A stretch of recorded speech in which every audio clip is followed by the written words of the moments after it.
So hello, welcome to our module 3 of administering networks in Linux. So ang pag-uusapan natin in this video is yung network addressing using DHCP. So remember sa Linux meron tayong dalawang option to configure an IP address.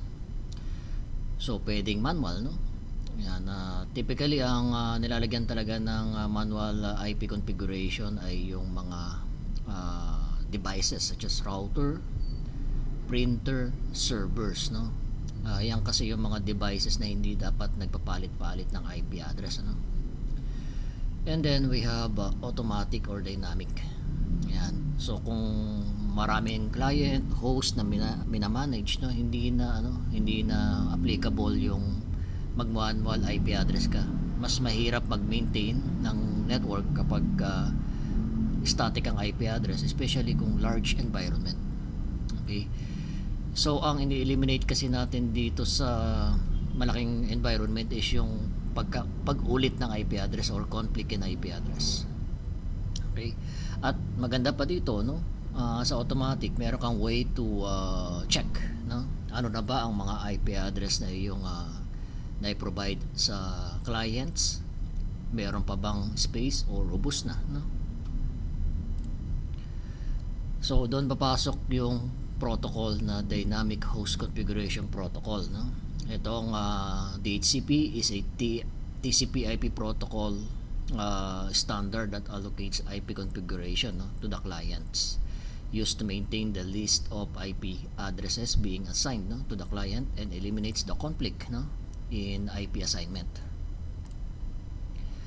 So configure natin itong si Debian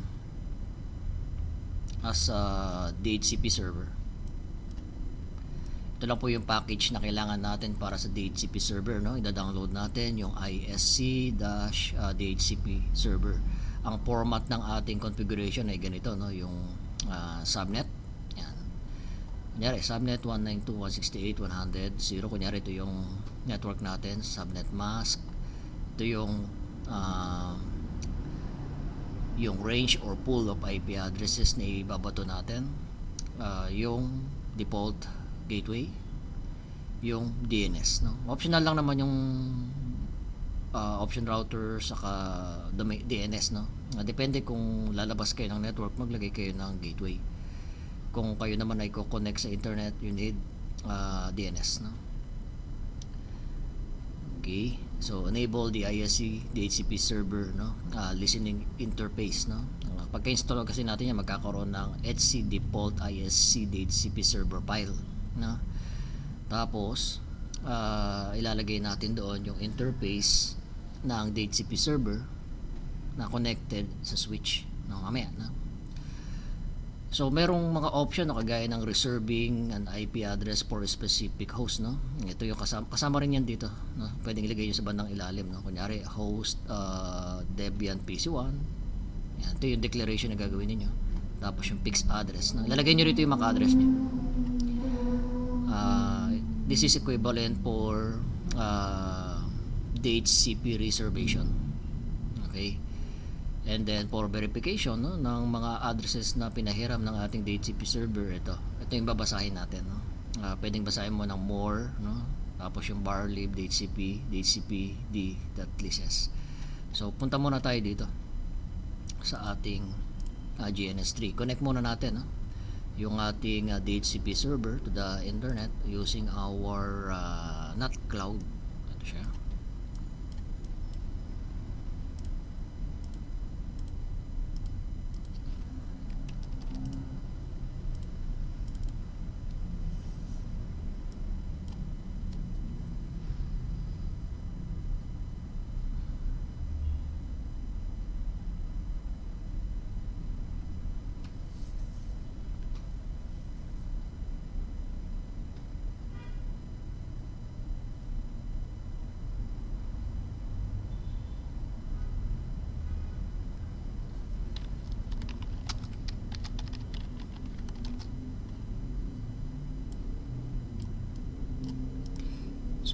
Dito kasi sa GNS3, no, since imported lang itong yung image na to sa Kimo KBM, binabago ni GNS3 yung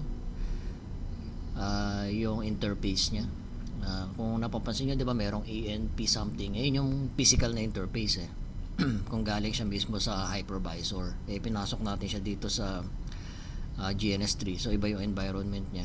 Kino-convert niya yung mga interfaces na yun into ENS something, Ang unang order ay ENS3.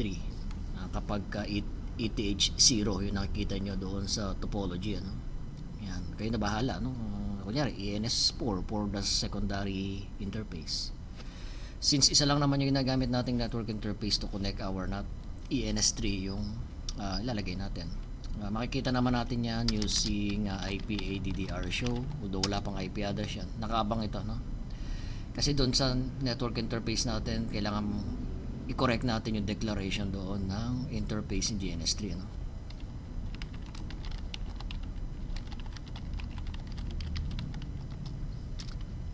Yan, so ito nakikita nyo, ENP pa nga nakalagay,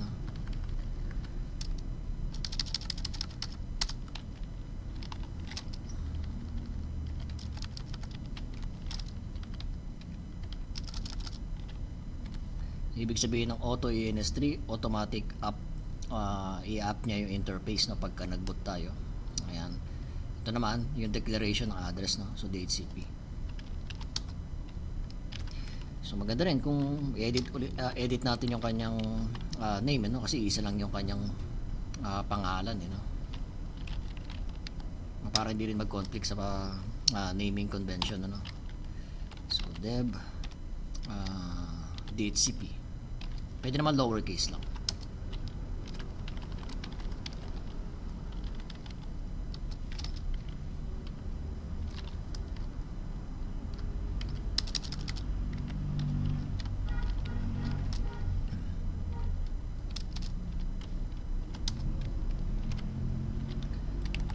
Yan, reboot para mag-take effect din yung ating hostname,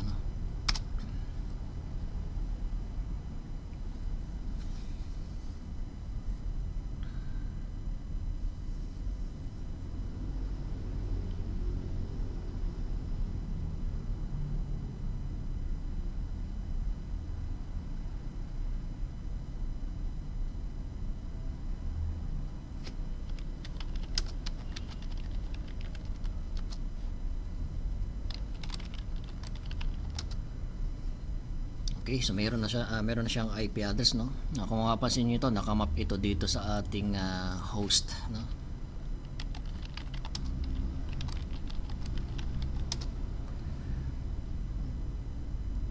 Itong 192.168.122.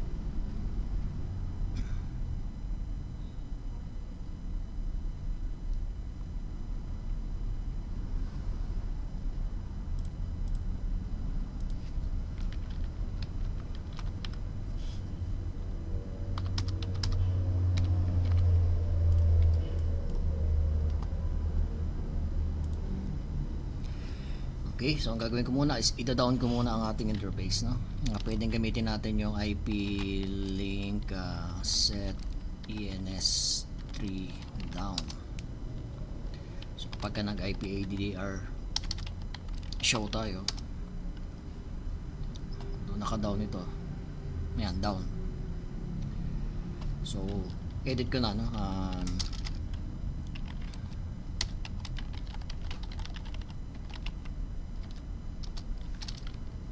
natin siya static.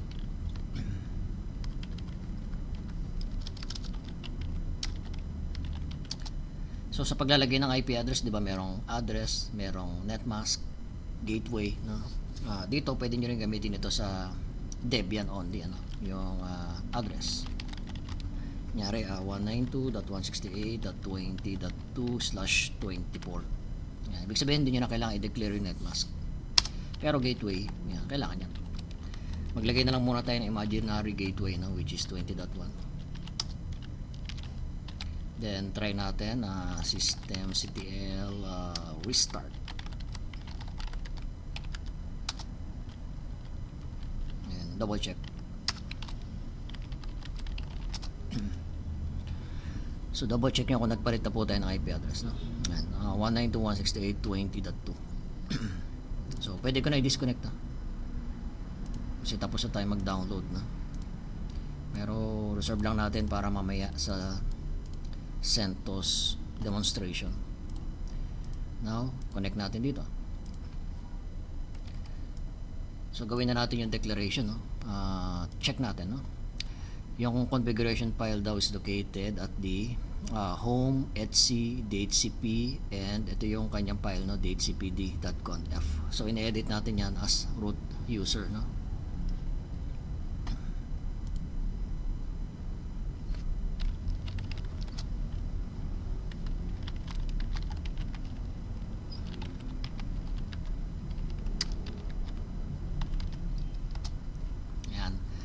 So dito meron akong i-comment, no? Ayan, ayoko kasing lagay niyo example.org na yun, no? Comment out this, no? Itong default list time, ibig sabihin ito yung kunyari 8 days or 24 hours, no? Yung ilalagay. Itong 7200 seconds po ito, no? Yan po ay 2 hours, no? Yan. So divided by 6 niyo yan, no? O 60. So makikita niyo 2 hours yan. So halimbawa lang gusto ko 2 hours, no? 7200. Actually pwede ko na i-comment out itong max list time, kasi yung nasa taas na default list time, yun na mismo yung pinaka matagal niyang pagpapahiram ng IP address. And always, no, kapag sa renewal process, 50% of that list duration, which is 1 hour, dapat nagre-renew na yung ating client, no? Pwedeng ma-renew niya yung same IP address, or kung may mauna sa kanya doon sa IP address na yan, ay magre-renew siya na ibang IP address. Okay, so pwede natin sundin ito, no? Or sa ilalim, pwede tayo mag-declare dito ng sarili natin, no? Kasi pwede nyo naman baguhin yung ibang address doon. Ito ilalagay natin, no? Although ilalagay ko dyan 20, no? So subnet 192.168.20.0 netmask, tapos yung curly brace, no? Range. So, ginawa ko lang dito, nag-tab lang ako, no? Yan. Para meron konting indentation, no?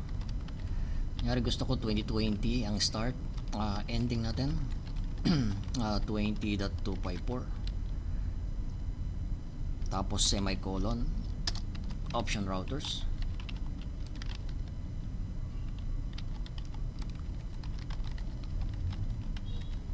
semicolon. So sa DNS, no? Sige, pwede rin naman, no? Option domain dash name. Halimbawa ang domain dash name server natin 20.1 na lang din gagamitin ko.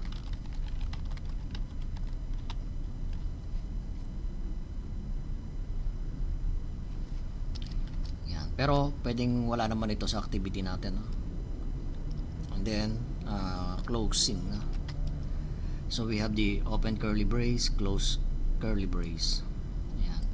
Ito option nyo to, no? Kung gusto nyo mag reserve ng IP address sa loob ng pool for a specific harbor address, no? Yan. Ibig sabihin lagi niyang IP address yan, no?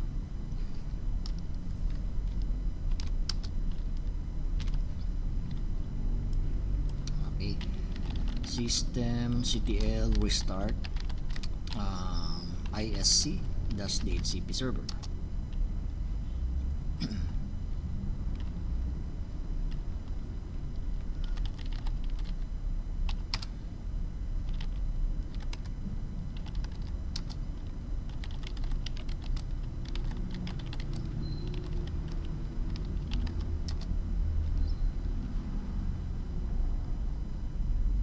Check ko lang, ano, baka kasi merong error kung bakit lumilitaw itong messages na to.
So reboot ko muna, no, pero bago ko siya i-reboot, sa Debian kasi minsan pagka restart mo, it needs to wait for 5 minutes, no, to raise the network adapter. So edit muna natin yan, no.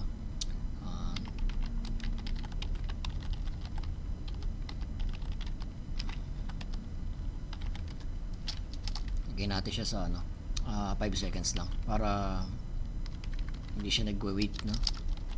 Ng 5 minutes matagal kasi yun eh. Reboot muna natin. Kung makukuha natin sa reboot, no.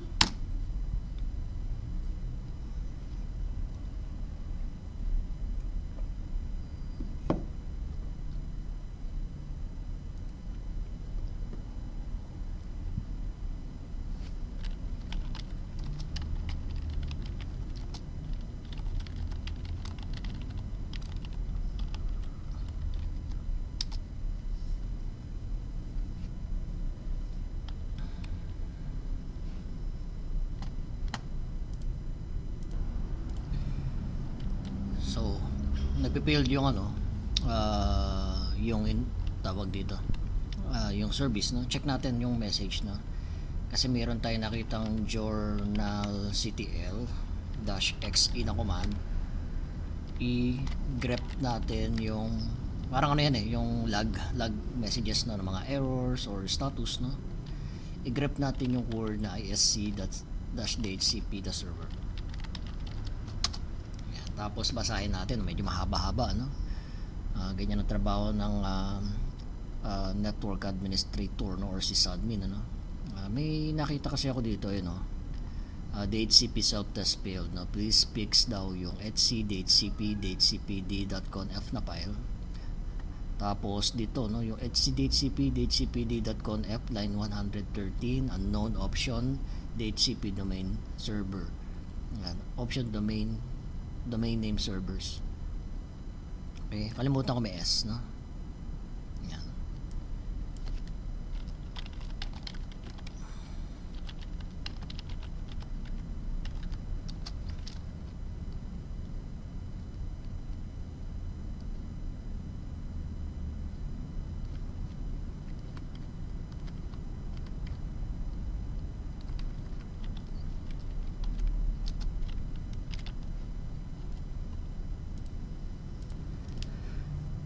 So na-correct na natin option domain name servers, no.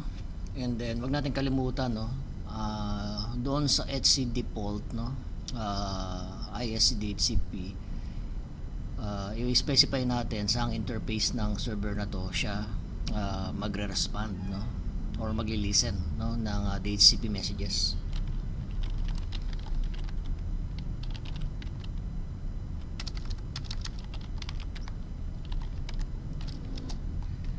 So sa IPv4, no, nakabang din siya sa IPv6. So lagyan nyo natin dito yung ENS3 natin na interface. Check muna natin status, no, system ctl status isc. Yan, tapos restart natin yung service.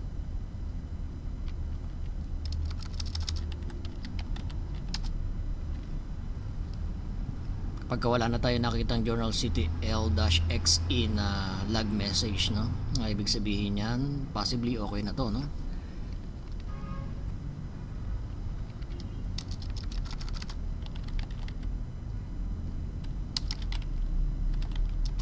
Ayan, so active running. So let's go to our client at start natin sila.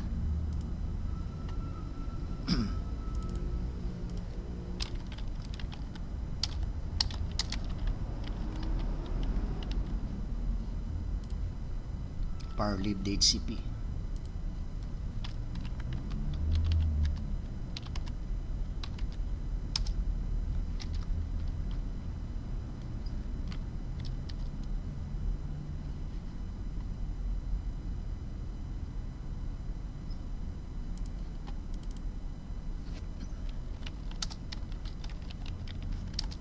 So hindi pa pala kuha ng IP address to kasi nga bukod dun sa hostname na dapat natin palitan para maging okay naman siya, no? How about pwede rin, okay na pala. So IP ADDR show.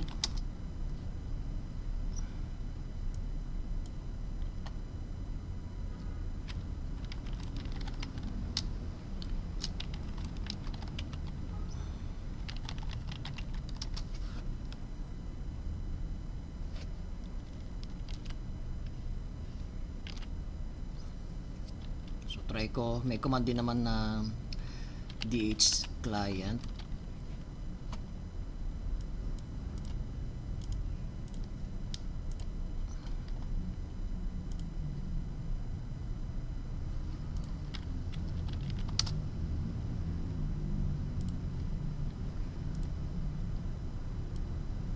So DH client tapos ENS3, ibig sabihin yan, we are obtaining an IP address in this portion. Kita nyo yung message, no? Discover Offer Request Act tapos IP ADDR show. So meron na tayong IP address. So ping. Ayan.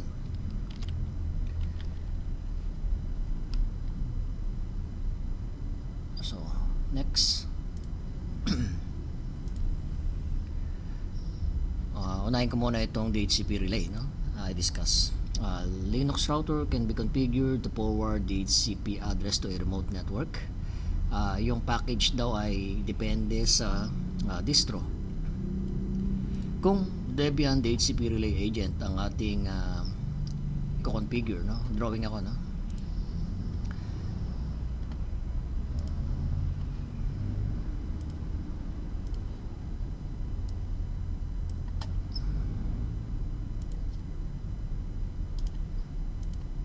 So we have here our server. Kunyari ang IP address daw nito ay /28.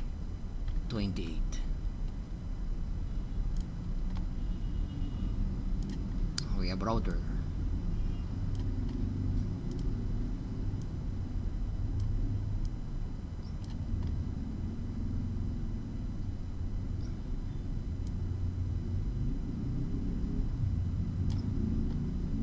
Kunyari ang interface natin ay dito sa portion na to, no? ng router natin ay ENS3.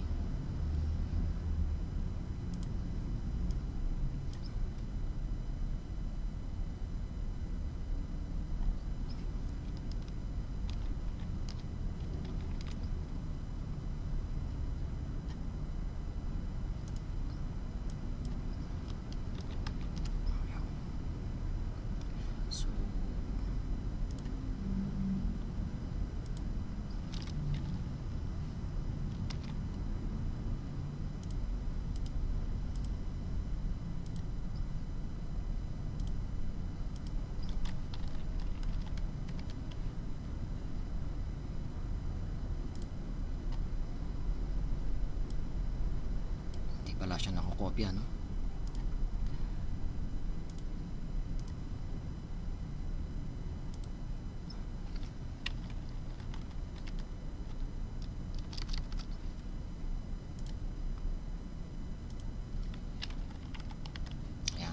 ENS3 tayo dito. So switch.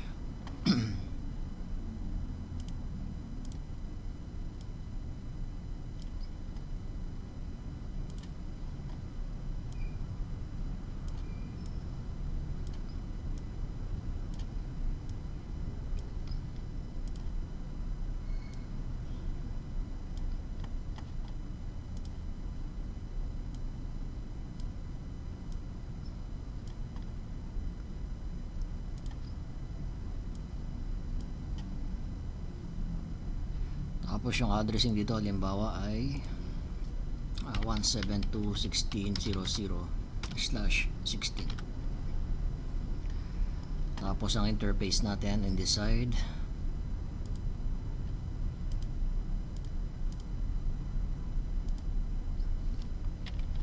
ENS4.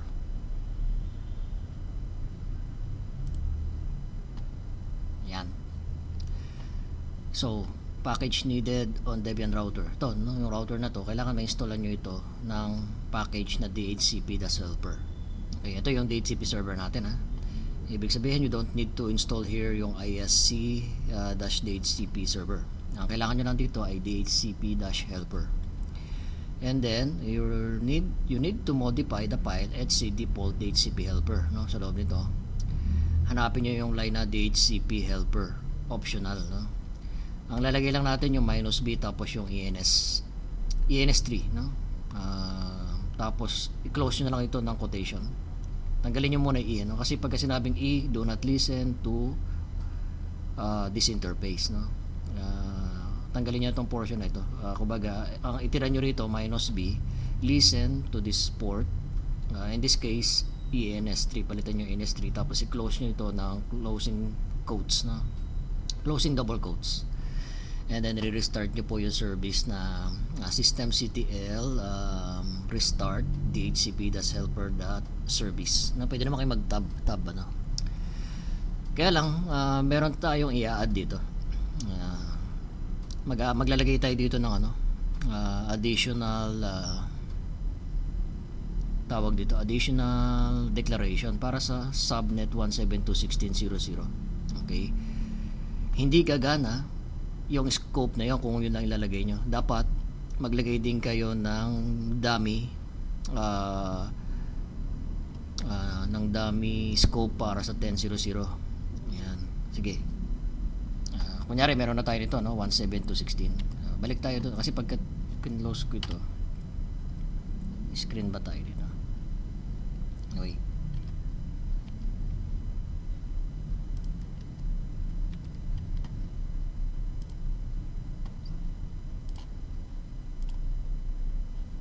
So balik ako dito sa DHCP server natin.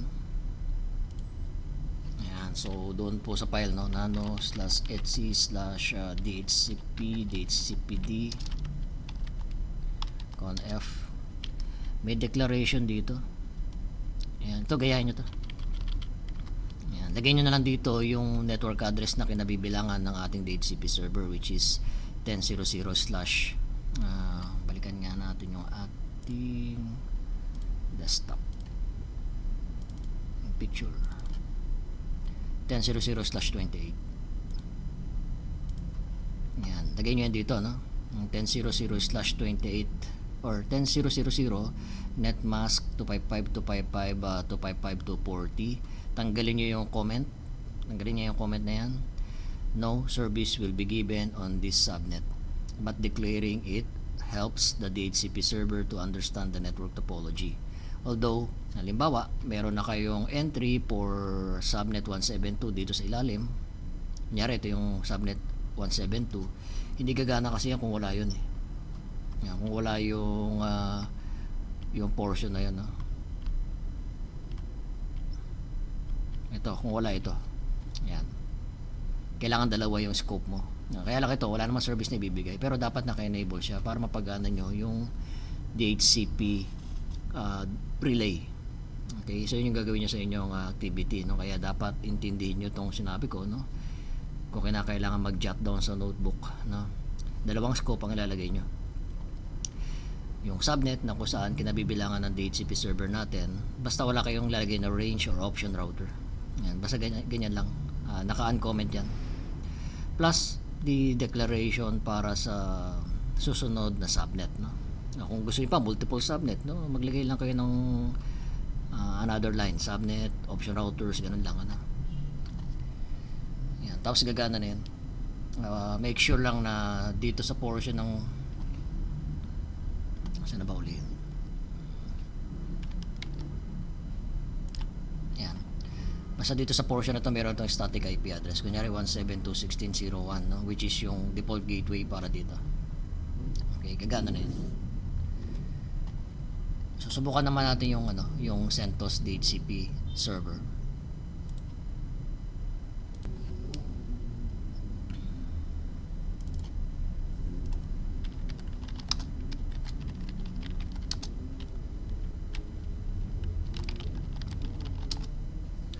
So ito naman ang ating CentOS DHCP server. Check nga natin kung anong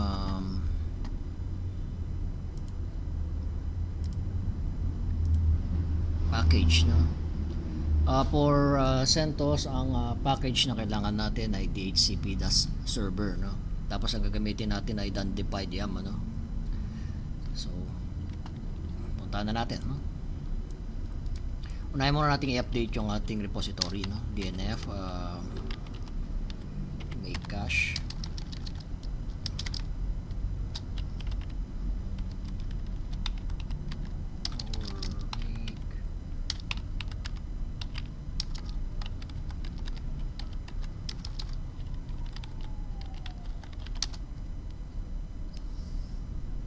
Yan yung kanyang parang update, no.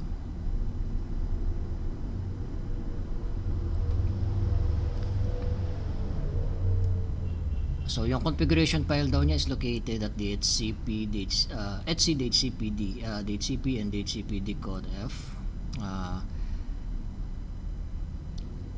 Okay, so ibig sabihin nito, walang laman ng DHCPD-conf, no, doon sa etc folder natin. Kokopyahin natin yung file, no, na may pattern na nandito sa USR.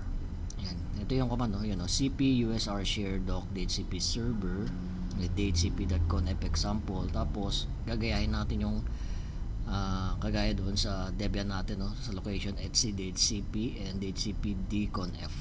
Nandiyan kasi yung format na yung may mga subnet declaration, ano. Mamaya check muna natin, no, before we copy, no, to make sure kung wala talaga yung configuration file na yun. So DNF -y install DHCP-server.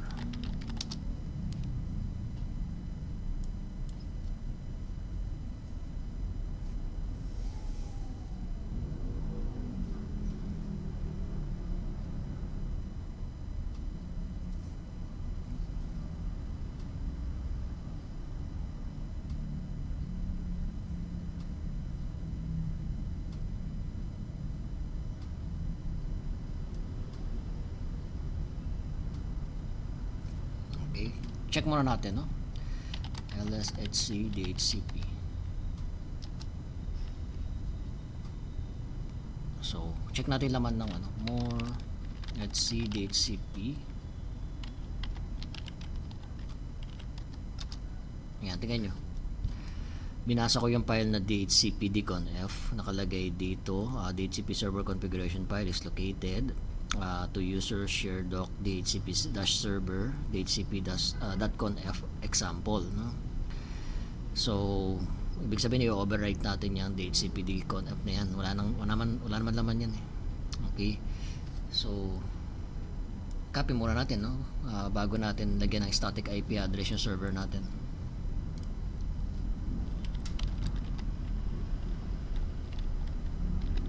Kaya ingat kayo dito sa pag-copy, share doc DHCP to make sure mag tab completion kayo, no.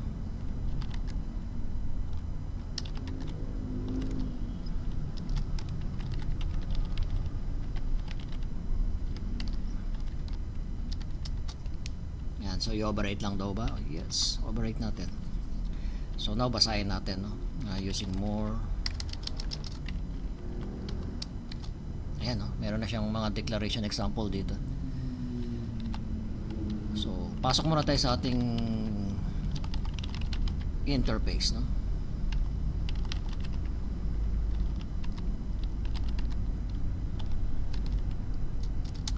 Tapos palitan na natin yung mga parameters dito ng static IP address.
So as you can see here, no, ito lang naman yung dapat daw nating configure, no.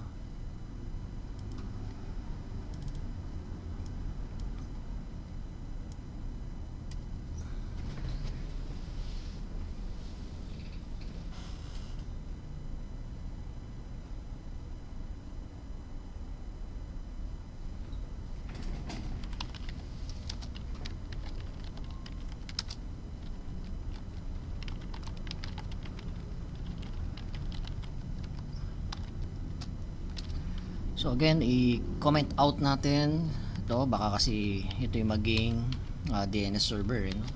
Ayan. Tapos itong max list, gusto ko 2 hours lang, 7200, no? 7,200 seconds.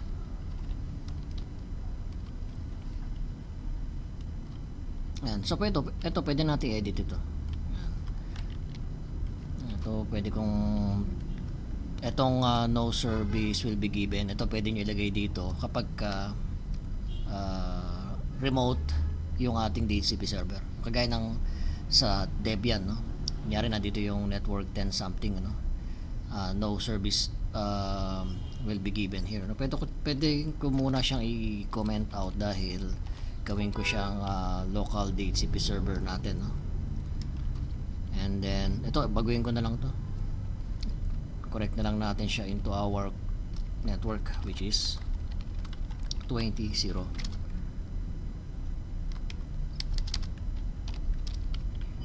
Range.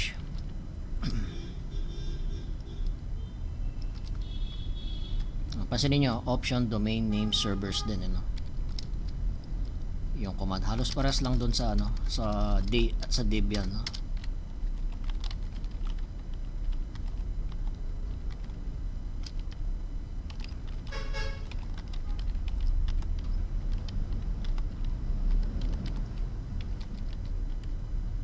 So, pwede pala kayo maglagay ng multiple gateway, no?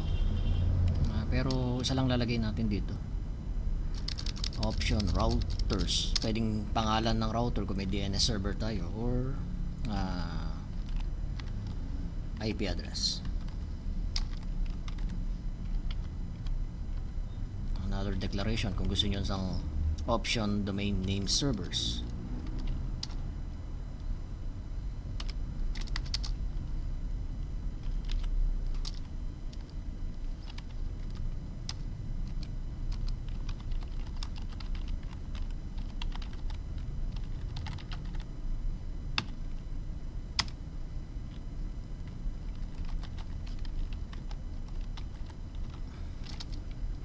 Okay.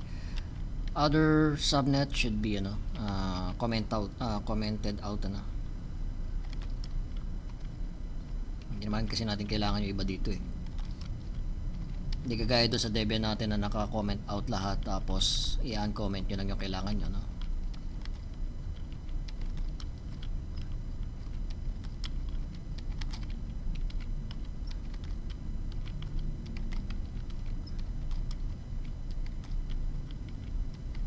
Nag-error nga pala to kung iiwanan natin to.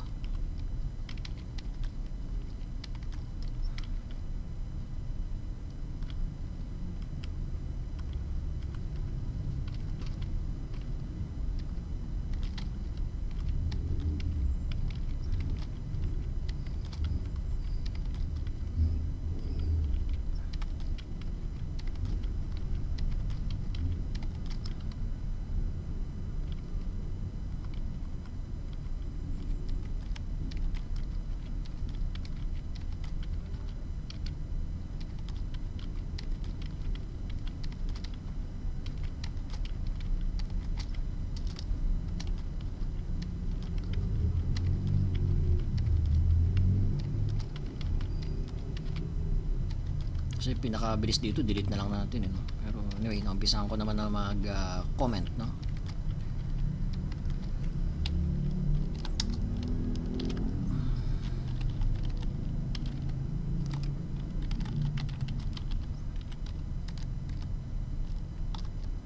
So, DHCPD service.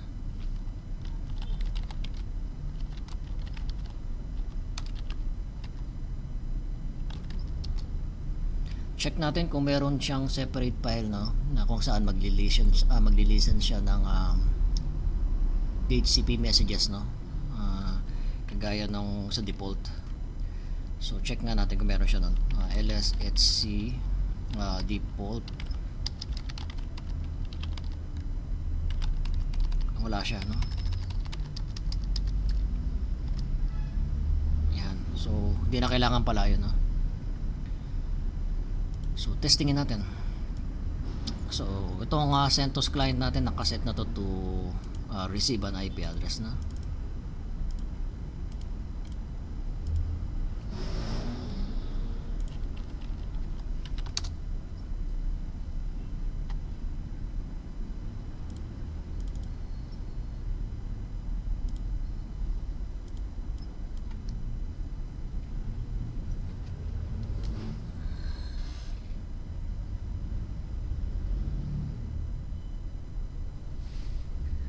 So, DHCP discover offer request acknowledgement.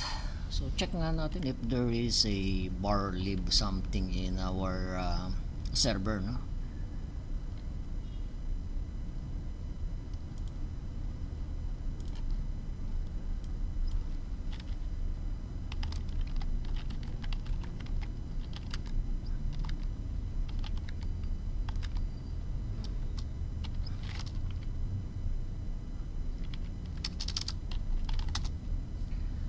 Nagbigay siya ng 20.50, no, dito sa client na to. 20.50 kaya ang IP address natin. Pwede rin natin makita yun dito. Destination is 20.50 eh. Ayan, no? So in-offer niya.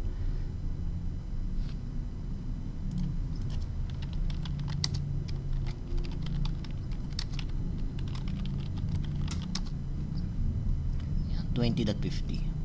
So now CentOS as DHCP relay agent.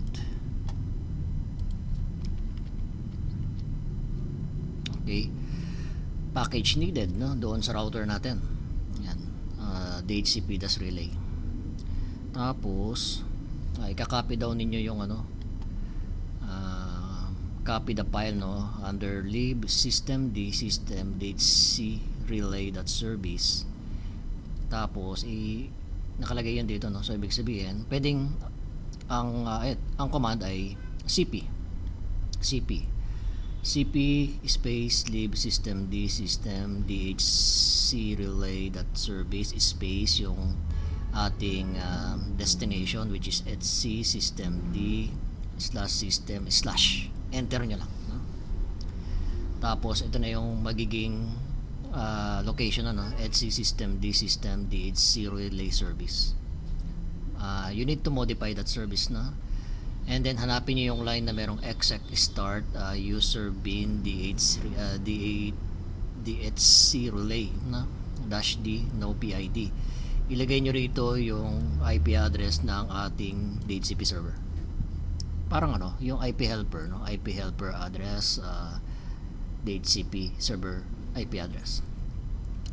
And then activate the changes, no? Activate the changes, no? Using systemctl, no? System reload daemon or system daemon reload, restart DHC relay. So, sabi daw dito, by default, firewall D is enabled on the CentOS router.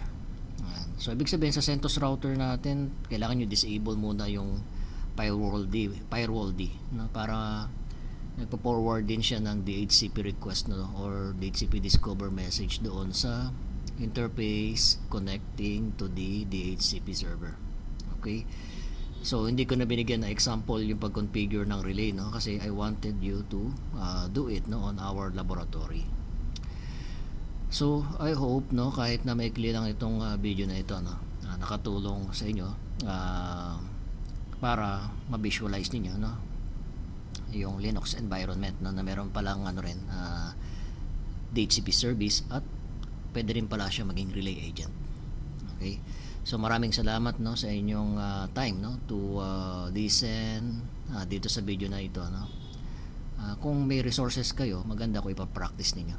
And of course, gagawin natin dito sa laboratory natin for you to master this topic, ano. Again, maraming salamat. See you on the next module.